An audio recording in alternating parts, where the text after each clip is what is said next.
വെച്ചാൽ ഇവിടുന്ന് പറഞ്ഞതാണ് വി ഡി സതീശനാവും എഴുതി വെച്ചോന്ന് പറഞ്ഞിരുന്നു. അതിൽ തന്നെ ഉറച്ചു വെക്കുന്നുണ്ടല്ലോ അല്ലേ? ഞാൻ ഇപ്പോഴും അതിനെ കുറച്ച് മുമ്പ് ഞാൻ ആവർത്തിച്ചിരുന്നു. പക്ഷേ KCB നമ്മൾ ഈ പ്രശ്നത്തെ വളരെ സിമ്പിൾ ലോജിക്കൽ കാണരുത്. ഇത് വളരെ സങ്കീർണമായ പ്രശ്നം തന്നെയാണ്. ഒന്ന്, KC വേണുഗോപാൽ ഇപ്പോൾ വഹിക്കുന്ന പദവി എന്ന് പറഞ്ഞാൽ കോൺഗ്രസിലെ രണ്ടാമൻ എന്ന സ്ഥാനമാണ്. രണ്ടാമൻ എന്ന് പറയുന്ന സ്ഥാനം കുറെ കൂടി ക്രൂഷ്യലാണ്. കാരണം ഇതിന്റെ സംഘടനയുടെ ഉള്ളുകളിൽ മുഴുവൻ അറിയാവുന്ന ഒരാൾ എന്നാണ് അതിൻ്റെ അർത്ഥം. അങ്ങനെ ഒരാളെ പിണക്കുക, അയാൾ അസംതൃപ്തനാക്കുക എന്നുള്ളത് ഹൈക്കമാൻഡിനെ സംബന്ധിച്ച് വലിയ ബുദ്ധിമുട്ടാണ്. കാരണം അതുണ്ടാക്കുന്ന തിരിച്ചടി ചെറുതായിരിക്കില്ല. മറ്റൊന്ന്, ഇനി വരാൻ പോകുന്ന വർഷങ്ങളിൽ പഞ്ചാബ് ഉൾപ്പെടെയുള്ള സംസ്ഥാനങ്ങളിൽ തെരഞ്ഞെടുപ്പ് വരാൻ പോവുകയാണ്. ഈ തെരഞ്ഞെടുപ്പ് മുഴുവൻ മേൽനോട്ടം വഹിക്കേണ്ട ഒരു പ്രധാനപ്പെട്ട റോളാണ് സംഘടനാ സെക്രട്ടറി. അപ്പോൾ സംഘടനാ സെക്രട്ടറി അസംതൃപ്തനായി തുടരുക. അദ്ദേഹത്തിന് മുഖ്യമന്ത്രി ആവാൻ ആഗ്രഹമുണ്ടായിരുന്നു. അദ്ദേഹത്തെ ഹൈക്കമാൻഡ് തന്നെ അദ്ദേഹത്തെ നിരാശപ്പെടുത്തി ആ സ്ഥാനത്ത് തുടരുക എന്നുള്ളത് അവർക്ക് ചിന്തിക്കാൻ പോലും കഴിയില്ല. ഒന്ന്. രണ്ട്, ആ സ്ഥാനത്ത് KC വേണുഗോപാൽ തന്നെയാണോ ആപ്റ്റായിട്ടുള്ളത്, അതിലും മികച്ച ആൾ വേണമോ എന്നുള്ള ചർച്ചയും ഹൈക്കമാൻഡിലുണ്ട്. KC വേണുഗോപാലിനെ കൊണ്ട് ഇനി കൂടുതൽ സംസ്ഥാനങ്ങൾ തിരിച്ചു പിടിക്കാൻ കഴിയുമോ എന്ന സംശയം മുതിർന്ന കോൺഗ്രസ് നേതാക്കൾക്ക് തന്നെയുണ്ട്. അദ്ദേഹത്തിനെതിരായ അസംതൃപ്തിയും കോൺഗ്രസ് വർക്കിംഗ് കമ്മിറ്റിയിലുണ്ട്. എങ്കിൽ അദ്ദേഹത്തെ റീപ്ലേസ് ചെയ്യുകയാണെങ്കിൽ ഏത് സ്ഥാനം കൊണ്ട് റീപ്ലേസ് ചെയ്യും? റീഹാബിലിറ്റേറ്റ് ചെയ്യുക എന്നുള്ളത് വളരെ പ്രധാനപ്പെട്ട ഒരു കാര്യമാണ്.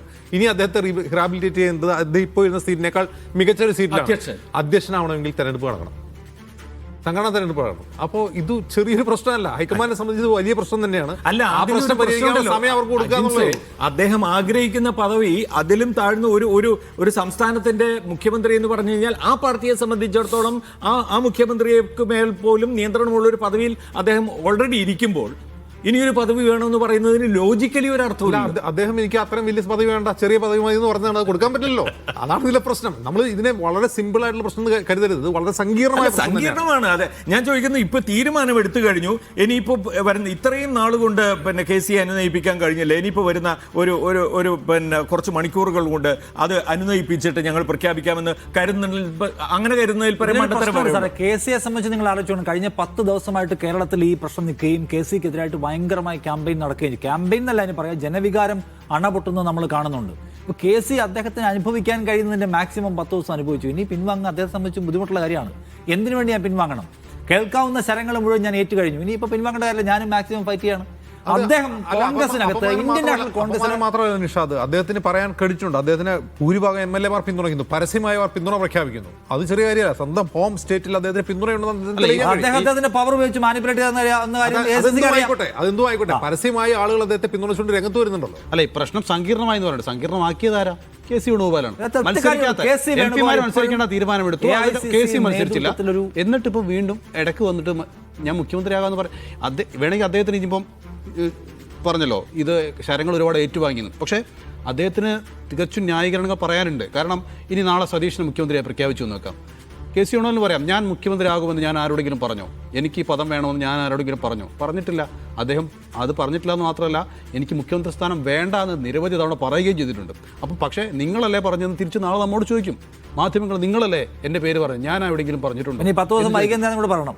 അത് ഹൈക്കമാൻഡിന് എന്നെ വേണം, ഞാൻ എന്ത് ചെയ്യാനാ എന്ന് പറഞ്ഞ ഒരു കാര്യം ഉറപ്പാണ്, ഇപ്പോഴും KC വേണുഗോപാലിന്റെ വീറ്റോ പവർ ഇസ് ദയർ. അദ്ദേഹം അതിനെ തടഞ്ഞു വെച്ചിരിക്കുകയാണ്. ഒറ്റ മനുഷ്യനാണ് തടഞ്ഞു വെച്ചിരിക്കുന്നത്. ഈ MLA മാർ ഈ പിന്തുണയ്ക്കുന്ന ആൾക്കാരോട് നമ്മൾ പൊതുജന വികാരത്തെ മാനിക്കണം. നിങ്ങൾ ഈ MLA മാരുണ്ടല്ലോ, 35 വരെ എന്നെ പിന്തുണയ്ക്കുന്നവർ, നിങ്ങൾ ജയിപ്പിച്ച ആൾക്കാരാണ്. അപ്പുറത്ത് നിന്നിട്ട് സതീശനാണ് ലീഡർ ആവേണ്ടത് പറയുന്നത്. സോ നമുക്കിത് മാറാം എന്ന് പറയാത്തതിന് പറ്റും. പക്ഷെ അദ്ദേഹം പറയുന്നില്ല, അദ്ദേഹം തീരുമാനിച്ച് നിൽക്കുകയാണ് ഈ രാത്രിയിലും. അതിനകത്ത് അങ്ങനെ അതിൽ രാഹുൽ ഗാന്ധിയും ഖർഗയും കുടുങ്ങിയിട്ടാണല്ലോ ഞാൻ പറയാം. അല്ല, ഇത് ഈ കുടുക്കിൽ നിന്ന് പിന്നെ എങ്ങനെ ഊരും? അതൊരു പ്രശ്നമാണല്ലോ. അത് മറിച്ച് KCയെ തന്നെ മുഖ്യമന്ത്രിയാക്കാനുള്ള ഒരു തീരുമാനത്തിലേക്ക് അവർക്ക് പോകാൻ കഴിയുമോ? അങ്ങനെ പോയി കഴിഞ്ഞാൽ ഉണ്ടാകാവുന്ന വിപത്ത് എന്താണ്? അത് മറ്റൊരു വിധത്തിലാണല്ലോ. കേരളം ഒന്നടങ്കം ഭയങ്കര പ്രതിഷേധത്തിലേക്ക് പോകും. അപ്പോൾ ഇതെങ്ങനെ ചെയ്യാൻ കഴിയുന്ന കാര്യം KC വേണുഗോപാലിനെ എങ്ങനെയും കൺവിൻസ് ചെയ്യാന്നുള്ളതാണ്. അതെന്താണ്? അതാണ് KC വേണുഗോപാലിനോട് പറയാണ്, നിങ്ങൾ ഈ പൊതുജനങ്ങളുടെ തെരുവിലെ രോഷം കാണുന്നില്ലേ, നമ്മളെ പിന്തുണയ്ക്കുന്ന ആൾക്കാരെ കാണുന്നില്ലേ, നിങ്ങൾ ഘടകകക്ഷികളെ കാണുന്നില്ലേ എന്ന് ചോദിക്കുമ്പോൾ അദ്ദേഹം പറയുന്നത് ഇതെല്ലാം മാനിപ്പുലേറ്റ് ചെയ്തതാണ്, ഇതൊന്നും വസ്തുതയല്ല, ഇതെല്ലാം ഒന്നും ജെനുവിൻ അല്ല, ഇതെല്ലാം മാനിപ്പുലേറ്റഡ് ആണ്. അത് മാറ്റി നിർത്തി കഴിഞ്ഞാൽ പൊതുജന വികാരം എന്റെയും കൂടെയാണെന്ന് പറഞ്ഞവരെ കൺവിൻസ് ചെയ്യാൻ ഒരു ധീരമായ തീരുമാനം എടുക്കുക എന്നുള്ളതാണ് ഹൈക്കമാൻഡിനെ സംബന്ധിച്ചിടത്തോളം ചെയ്യേണ്ടത്. അത് ഉണ്ടാവുന്നില്ല എന്ന് മാത്രമല്ല, അതിന് കേപ്പബിൾ അല്ല എന്നൊരു തോന്നലിലേക്ക് വീണ്ടും നമ്മളെ എത്തിക്കുന്ന രീതിയിലാണ് അവിടെ നിന്നുള്ള ധീരമായ തീരുമാനം എടുക്കാൻ കഴിയുമോ? ആ തീരുമാനം എടുത്തു എന്ന് ജയറാം രമേശ് പറയുന്നു, നാളെ പ്രഖ്യാപിക്കുമെന്ന് പറയുന്നു. ഇനി അത് നമുക്ക് നാളെ വരെ കാത്തിരിക്കേ മാത്രമേ നിവൃത്തിയുള്ളൂ.